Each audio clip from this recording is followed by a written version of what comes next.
7. Quidditch. As they entered November, the weather turned very cold. The mountains around the school became icy grey and the lake like chilled steel. Every morning the ground was covered in frost. Hagrid could be seen from the upstairs windows defrosting broomsticks on the Quidditch field, bundled up in a long moleskin overcoat, rabbit fur gloves, and enormous beaver-skin boots. The Quidditch season had begun. On Saturday, Harry would be playing in his first match after weeks of training, Gryffindor versus Slytherin. If Gryffindor won, they would move up into second place in the house championship. Hardly anyone had seen Harry play because Wood had decided that as their secret weapon, Harry should be kept well secret. But the news that he was playing Seeker had leaked out somehow, and Harry didn't know which was worse. People telling him he would be brilliant, or people telling him they would be running around underneath him holding a mattress. It was really lucky that Harry now had Hermione as a friend. He didn't know how he had have gotten through all his homework without her. What with all the last minute Quidditch practice Wood was making them do. She had also taught him Quidditch through the edges, which turned out to be a very interesting read. Harry learned that there were 700 ways of committing a Quidditch foul and that all of them had happened during a World Cup match in 1473. That seekers were usually the smallest and fastest players, and that most serious Quidditch accidents seemed to happen to them, that although people rarely died playing Quidditch, referees had been known to vanish and turn up months later in the Sahara Desert. Hermione had become a bit more relaxed about breaking rules since Harry and Ron had saved her from the mountain troll, and she was much nicer for it. The day before Harry's first Quidditch match, the three of them were out in the freezing courtyard during break, and she had conjured them up a bright blue fire that could be carried around in a jam jar. They were standing with their backs to it, getting warm, when Snape crossed the yard.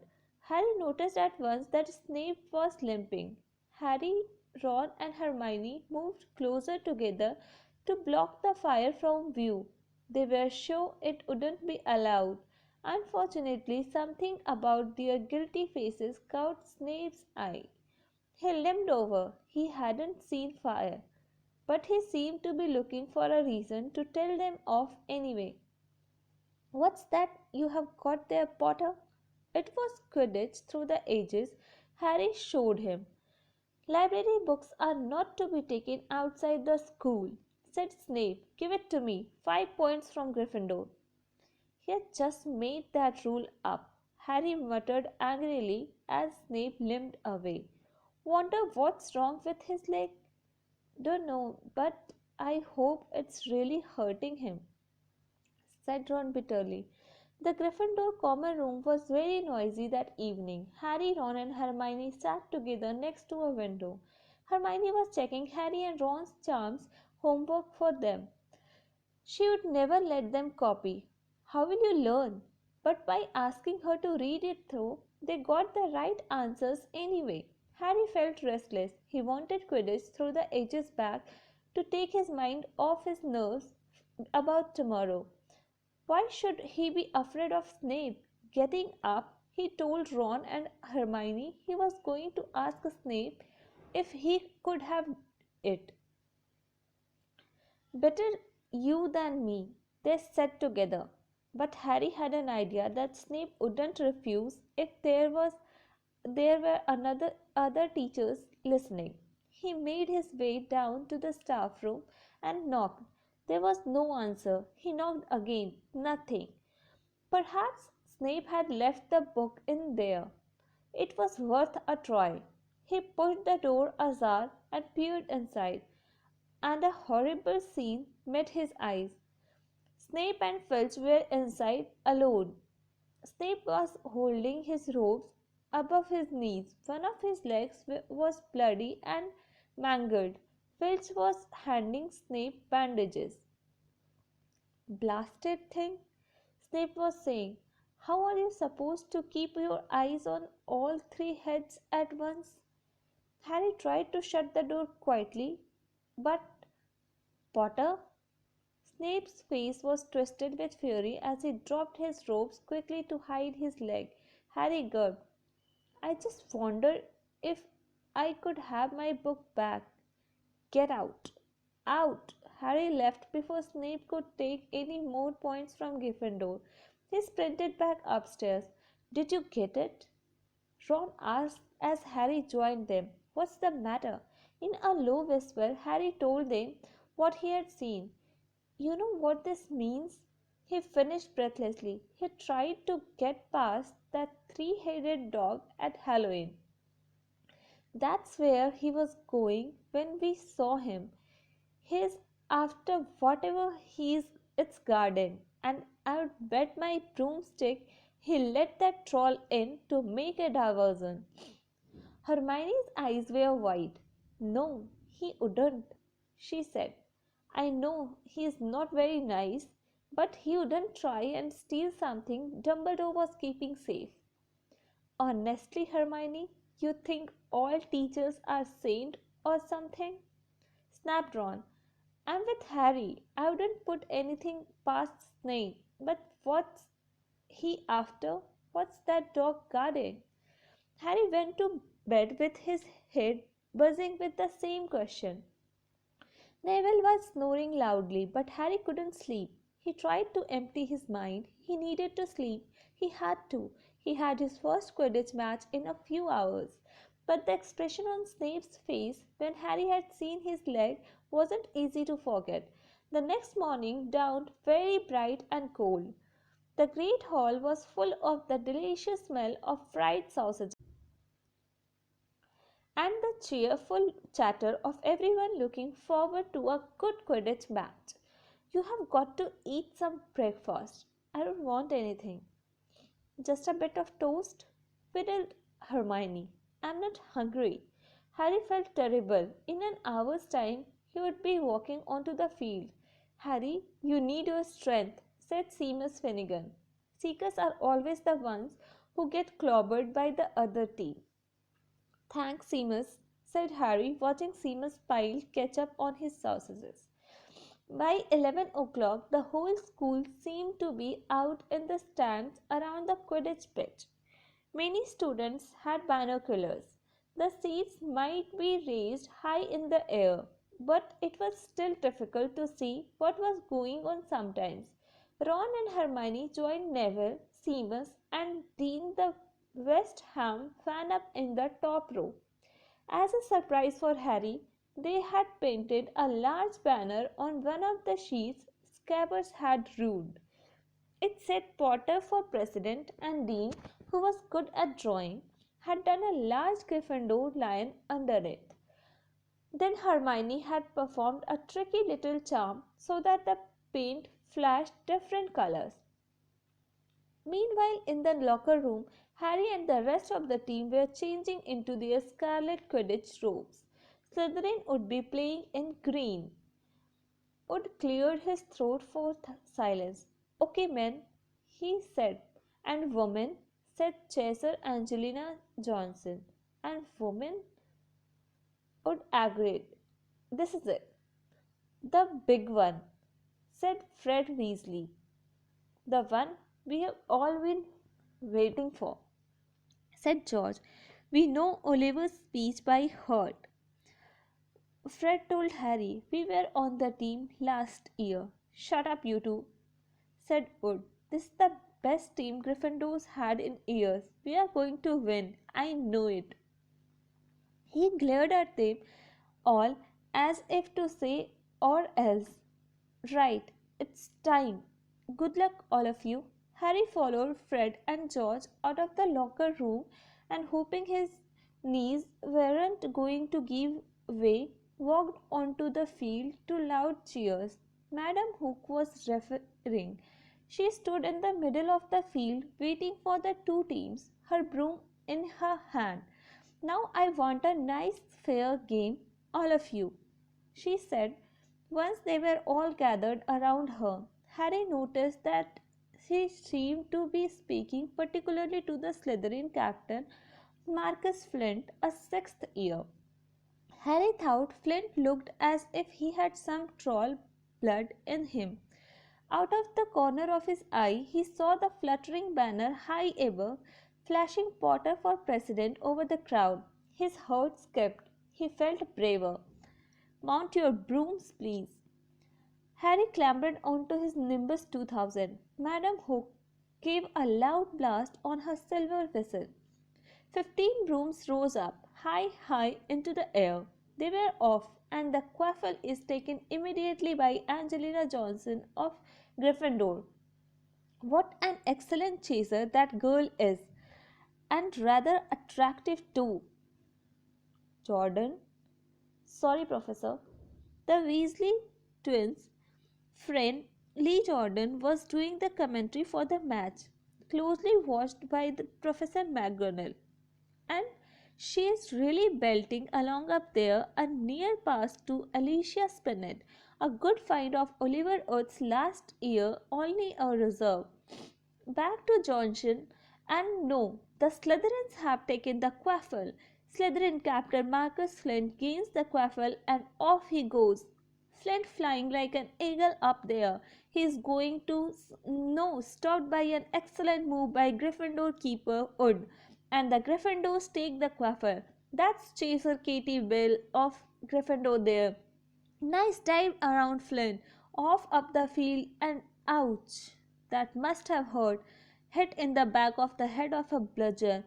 Quaffle taken by the Slytherins. That's Adrian Pusey speeding off toward the goal post, and he is blocked by a second bludger sent his way by Fred and George Weasley. Can't tell which. Nice play by the Gryffindor beater. Anyway, the Johnson back in possession of the quaffle, a clear field ahead, and off she. She is really flying. Dodges a speeding bludger. The goalposts are ahead. Come on now, Angelina. Keeper Bletchley dives. Misses. Gryffindor score. Gryffindor cheers filled the cold air with howls and moans from the Slytherins. Budge up there. Move along. Hagrid! Ron and Hermione squeezed together to give Hagrid enough space to join them. Been watching from me hut, said Hagrid, patting a large pair of binoculars around his neck, but it isn't the same as being in the crowd. No sign of the snitch yet. Ah, nope, said Ron. Harry hasn't had much to do yet. Kept out of trouble, though, that's something, said Harry, raising his binoculars and peering skyward at the speck that was Harry. Way up above them, Harry was gliding over the game, squinting about for some sign of the snitch. This was part of his and Wood's game plan. Keep out of the way until you catch sight of the snitch, Wood had said. We don't want you attacked before you have to be. When Angelina had scored, Harry had done a couple of loop-the-loops to let off his feelings. Now he was back to staring around for the snitch. Once he caught sight of a flash of gold, but it was just a reflection from one of the Weasley's wristwatches, and once a bludger decided to come pelting his way, more like a cannonball than anything, but Harry dodged it, and Fred Weasley came chasing after it. All right there, Harry, he had time to yell as he beat the bludger furiously toward Marcus Flint. Slytherin in possession, Lee Jordan was saying. Chaser Pusey ducks 2 bludgers, 2 Weasleys, and Chaser Bell. The speeds toward the. Wait a moment, was that the snitch? A murmur ran around through the crowd as Adrian Pusey dropped the quaffle, too busy looking over his shoulder at the flash of gold that had passed his left ear. Harry saw it. In a great rush of excitement, he dived downward after the streak of gold. Slytherin seeker Terence Higgs had seen it. Two, neck and neck, they hurtled toward the snitch. All the chasers seemed to have forgotten what they were supposed to be doing as they hung in mid-air to watch. Harry was faster than Higgs. He could see the little round ball, wings fluttering, darting up ahead, and he put on an extra spurt of speed. Wham! A roar of rage echoed from the Gryffindors below. Marcus Flint had blocked Harry on purpose, and Harry's broom spun off course. Harry holding on for dear life. Foul! Screamed the Gryffindors. Madam Hook spoke angrily to Flint and then ordered a free shot at the goal post for Gryffindor. But in all the confusion, of course, the golden snitch had disappeared from sight again. Down in the stands, Dean Thomas was yelling, "Send him off, ref! Red card!" "What are you talking about, Dean?" said Ron. "Red card," said Dean furiously. "In soccer, you get shown the red card and you're out of the game." "But this isn't soccer, Dean," Ron reminded him. Hagrid, however, was on Dean's side. They ought-changed the rules. Flint could have knocked Harry out of the air. Lee Jordan was finding it difficult not to take sides.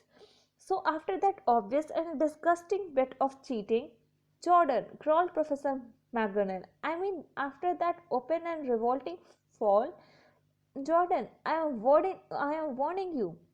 All right, all right. Flint nearly kills the Gryffindor seeker, which could happen to anyone, I'm sure. So a penalty to Gryffindor taken by Spinner, who puts it away, no trouble, and we continue play. Gryffindor still in possession. It was as Harry dodged another bludger, which went spinning dangerously past his head, that it happened. His broom gave a sudden frightening lurch. For a split second he thought he was going to fall. He gripped the broom tightly with both his hands and knees. He had never felt anything like that. It happened again. It was as though the broom was trying to buck him off. But Nimbus 2000 did not suddenly decide to buck their riders off. Harry tried to turn back toward the Gryffindor goal post. He had half a mind to ask Wood to call timeout, and then he realized that his broom was completely out of his control. He couldn't turn it, he couldn't direct it at all. It was zigzagging through the air, and every now and then making violent swishing movements that almost unseated him. Lee was still commentating. Slytherin in possession. Flint with the quaffle passes Spinnet. Passes Bell. Hit hard in the face by a bludger. Hope it broke his nose. Only joking. Professor Slytherin's score. No. The Slytherin were cheering. No one seemed to have noticed that Harry's broom was behaving strangely. It was carrying him slowly higher, away from the game, jerking and twitching as it went. "Don't know what Harry thinks he is doing," Hagrid murmured. He stared through his binoculars. "If I didn't know better, I'd say he had lost control of his broom, but he can't have." Suddenly people were pointing up at Harry all over the stands. His broom had started to roll over and over, with him only just managing to hold on. Then the whole crowd gasped. Harry's broom had given a wild jerk, and Harry swung off it. He was now dangling from it, holding on with only one hand. Did something happen to it when Flint blocked him? Seamus whispered. "Can't have," Hagrid said, his voice shaking. "Can't nothing interfere with a broomstick except powerful dark magic. No kid could do that to a Nimbus 2000. At these words, Hermione seized Hagrid's binoculars, but instead of looking up at Harry, she started looking frantically at the crowd. "What are you doing?" moaned Ron, grey-faced. "I knew it," Hermione gasped. "Snape, look!" Ron grabbed the binoculars. Snape was in the middle of the stands opposite them. He had his eyes fixed on Harry and was muttering non-stop under his breath. "He's doing something. Jinxing the broom," said Hermione. "What should we do?" "Leave it to me." Before Ron could say another word, Hermione had disappeared. Ron turned the binoculars back on Harry. His broom was vibrating so hard it was almost impossible for him to hang on much longer. The whole crowd was on its feet, watching terrified as the Weasleys flew up to try and pull Harry safely onto one of their brooms. But it was no good. Every time they got near him, the broom would jump higher still. They dropped lower and circled beneath him, obviously hoping to catch him if he fell. Marcus Flint seized the quaffle and scored 5 times without anyone noticing. Come on, Hermione, Ron muttered desperately. Hermione had fought her way across to the stand where Snape stood and was now racing along the row behind him. She didn't even stop to say sorry as she knocked Professor Quirrell head first into the row in front. Reaching Snape, she crouched down, pulled out her wand, and whispered a few well-chosen words. Bright blue flame shot from her wand onto the hem of Snape's robes. It took perhaps 30 seconds for Snape to realize that he was on fire. A sudden yelp told her she had done her job. Scooping the fire off him into a little jar in her pocket, she scrambled back around the room. Snape would never know what had happened. It was enough. Up in the air, Harry was suddenly able to clamber back to his broom. Neville, you can look, Ron said. Neville had been sobbing into Hagrid's jacket for the last 5 minutes. Harry was speeding toward the ground when the crowd saw him clap his hands to his mouth as though he was about to be sick. He hit the field on all fours, coughed, and something gold fell into his hand. I have got the snitch, he shouted, waving it above his head, and the game ended in complete confusion. He didn't catch it, he nearly swallowed it. Flint was still howling 20 minutes later, but it made no difference. Harry hadn't broken any rules, and Lee Jordan was still happily shouting the results. Gryffindor had won by 170 points to 60. Harry heard none of this, though. He was being made a cup of strong tea back in Hagrid's hut with Ron and Hermione. It was Snape, Ron was explaining. Hermione and I saw him. He was cursing your broomstick, muttering he wouldn't take his eyes off you. Rubbish, said Hagrid, who hadn't heard a word of what had gone on next to him in the stands. Why would Snape do something like that? Harry, Ron, and Hermione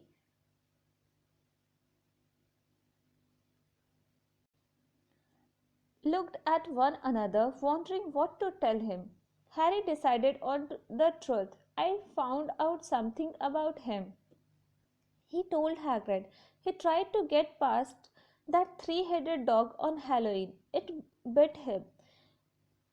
We think he was trying to steal whatever it's guarding. Hagrid dropped the teapot. How do you know about Fluffy? He said. Fluffy? Yeah, he's mine. Bought him off a Greek chappie I met in the pub last year. I lent him to Dumbledore to guard the... Yes, said Harry eagerly. Now don't ask me any more, said Hagrid gruffly. That's top secret. That is... But Snape is trying to steal it. Rubbish, said Hagrid again. Snape is a Hogwarts teacher. He would do nothing of the sort. So why did he just try and kill Harry? Cried Hermione. The afternoon's event certainly seemed to have changed her mind about Snape. I know a jinx when I see one, Hagrid. I have read all about them.